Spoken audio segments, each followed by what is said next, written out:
Welcome back to statistics by Savita.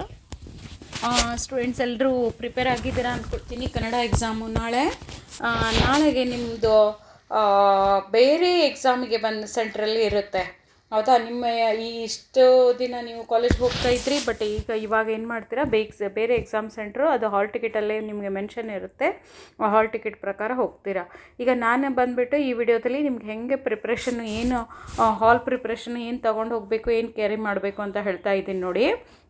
ನೀವು 9:30ಗೆಲ್ಲ ಅಲ್ಲಿ reach ಆಗಿಬಿಡ್ಬೇಕು. 9:30ಗೆ ನೀವು ಅಲ್ಲಿ ಬಂದುಬಿಟ್ಟು ಹಾಲ್ಗೆ ಹೋಗಿಬಿಡಿ, ಕಾಲೇಜ್ಗೆ ಹೋಗಿಬಿಡಿ.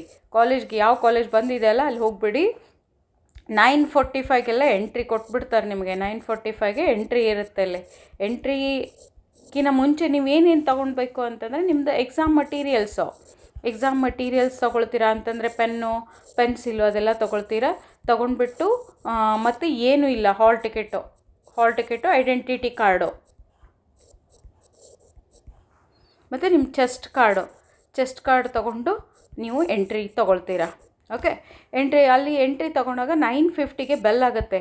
9:50ಗೆ ಫಸ್ಟ್ ಬೆಲ್ ಆಗುತ್ತೆ. ಫಸ್ಟ್ ಬೆಲ್ ಅಂತಂದರೆ ನಿಮ್ಗೆ ಅಷ್ಟರೊಳಗಡೆನೇ ಎಲ್ಲರೂ ಅಲ್ಲಿ ಶೂಸ್ ಎಲ್ಲ ಹೊರಗಡೆ ಇಡಿಸಿರ್ತಾರೆ, ಬ್ಯಾಗ್ಸ್ ಎಲ್ಲ ಹೊರಗಡೆ ಇಡಿಸಿರ್ತಾರೆ.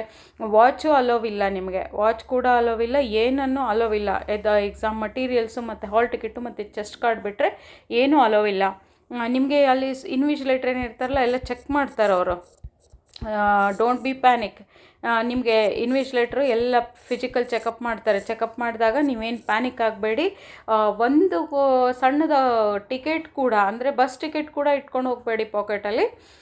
ನೀಟಾಗಿ ಏನು ಟೆನ್ಷನ್ ಇಲ್ಲದೆ ಹಾಲ್ಗೆ ಹೋಗಿ, ಇಷ್ಟು ದಿನ ನೀವು ಪ್ರಿಪ್ರೇಟ್ರಿ ಎಲ್ಲ ಎಕ್ಸಾಮ್ ಬರ್ತಿದ್ದೀರಾ, ಆರಾಮ್ಸೆ ಕೂಲಾಗಿರಿ, ಆರಾಮ್ಸೆ ಹೋಗಿ. ಅಲ್ಲಿ ಇನ್ವಿಜಿಲೇಟರ್ ನಿಮ್ಮನ್ನು ಚೆಕ್ ಮಾಡ್ತಾರೆ. ಚೆಕ್ ಮಾಡಿಬಿಟ್ಟು ನೆಕ್ಸ್ಟ್ ಬೆಲ್ಲು 10 o'clock ಆಗುತ್ತೆ. 10 o'clockಗೆ ಅಲ್ಲಿ ಸೆಕೆಂಡ್ ಬೆಲ್ ಆಗುತ್ತೆ. ಅಲ್ಲಿ ನಿಮಗೆ ಕ್ವಶನ್ ಪೇಪರ್ ಕೊಡ್ತಾರೆ. ಕ್ವಶನ್ ಪೇಪರ್ನ ಡಿಸ್ಟ್ರಿಬ್ಯೂಟ್ ಮಾಡ್ತಾರೆ ಅವರು. ಕ್ವಶನ್ ಪೇಪರ್ ಡಿಸ್ಟ್ರಿಬ್ಯೂಟ್ ಮಾಡಿದಾಗ ಅಲ್ಲಿ ಏನನ್ನು ಬರೀಬೇಡಿ. ಕ್ವಶನ್ ಪೇಪರಲ್ಲಿ ಎಂಥ ಮಾರ್ಕನ್ನು ಮಾಡಬೇಡಿ. ನಿಮ್ಗೆ ಏನೇ ನೆನಪಾದರೂ ಕೂಡ ನೀವು ಆನ್ಸರ್ ಶೀಟಲ್ಲಿ ಮಾತ್ರ ಬರಿಬೇಕು. ಕ್ವಶನ್ ಪೇಪರಲ್ಲಿ ಏನೂ ಬರೆಯೋದಿಲ್ಲ.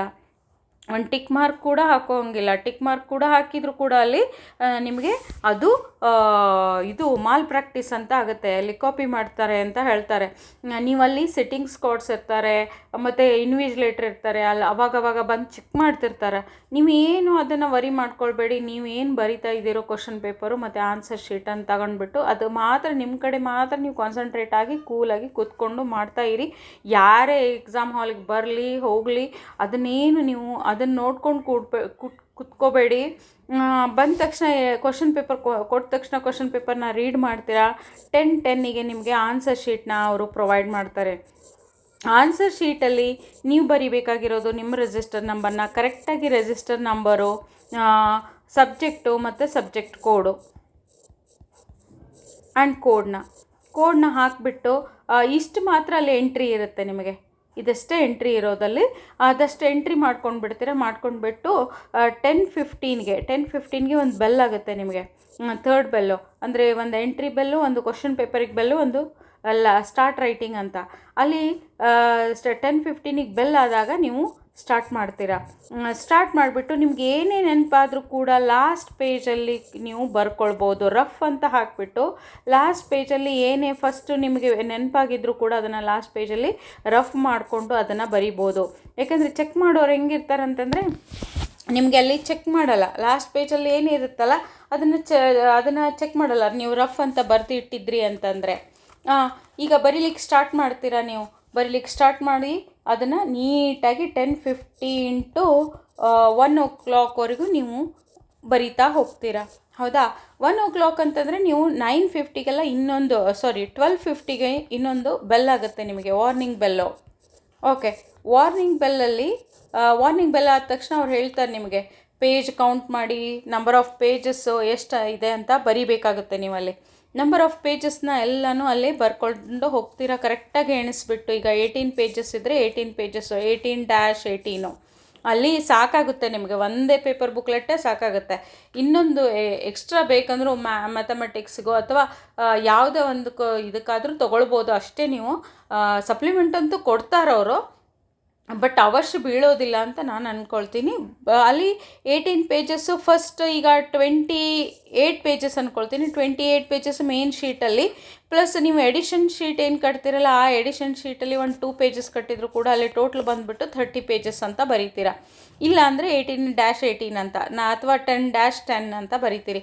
ಇಲ್ಲಿ ಇನ್ನೊಂದು ಈಗ ಸ್ಟಾಟಿಸ್ಟಿಕ್ಸು ಮತ್ತು ಹಿಸ್ಟ್ರಿ ಪೇಪರಲ್ಲಿ ನೀವು ಗ್ರಾಫ್ ಶೀಟು ಮ್ಯಾಥಮೆಟಿಕ್ಸ್ ಪೇಪರಲ್ಲಿ ಈಗ 18 ಗ್ರಾಫ್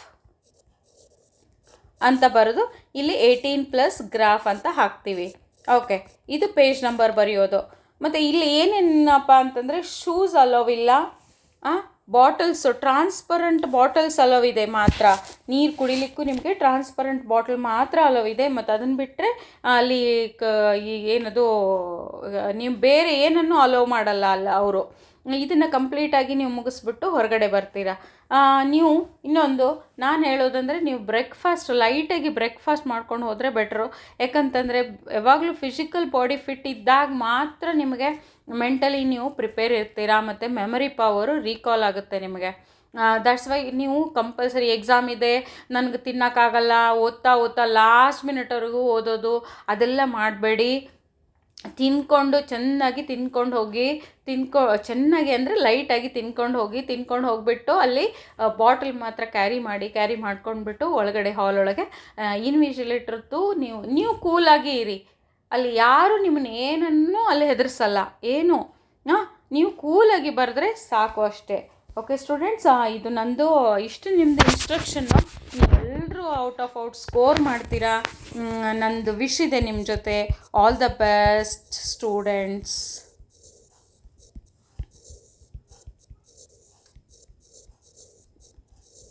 ಸ್ಕೋರ್ ಔಟ್ 80 ನಿಮಗೆ ಎಲ್ಲ ಎಕ್ಸಾಮ್ಗೂ 80 ಬರಬೇಕು.